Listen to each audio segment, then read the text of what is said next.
શ્રી ઠળિયા કેન્દ્રવર્તી શાળા ખાતે ભારતની વસ્તી ગણતરી 2026થી 27 અંતર્ગત મહત્વની બેઠક યોજાઈ।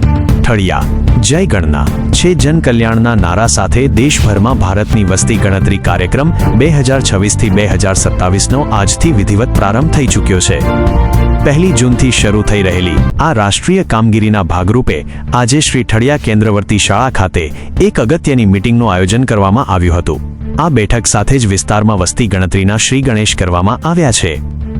આ પ્રસંગે ગ્રામ પંચાયતના સરપંચ શ્રી વનરાજભાઈ મોબ ખાસ ઉપસ્થિત રહ્યા હતા।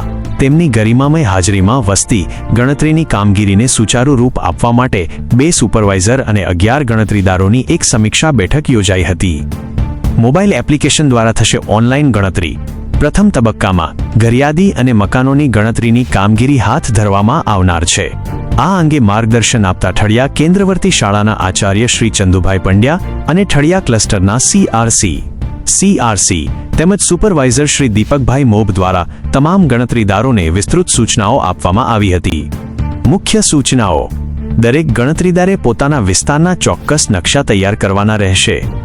તમામ મકાનો અને ઘરોને વ્યવસ્થિત ઘર નંબર આપવાના રહેશે। આ વખતની વસ્તી ગણતરી સંપૂર્ણપણે ડિજિટલ માધ્યમથી એટલે કે ખાસ તૈયાર કરાયેલી મોબાઈલ એપ્લિકેશન દ્વારા ઓનલાઈન કરવાની રહેશે। સરપંચ શ્રી વનરાજભાઈ અને ઉપસ્થિત મહાનુભાવોએ આ રાષ્ટ્રીય કાર્યમાં સૌ ગણતરીદારોને ઉત્સાહપૂર્વક જોડાવા અને ગ્રામજનોને આ ગણતરીમાં પૂરતો સહકાર આપવા અપીલ કરી હતી। તમામ સ્ટાફે આ ભગીરથ કાર્યને સફળ બનાવવાના સંકલ્પ સાથે કામગીરીની શરૂઆત કરી દીધી છે।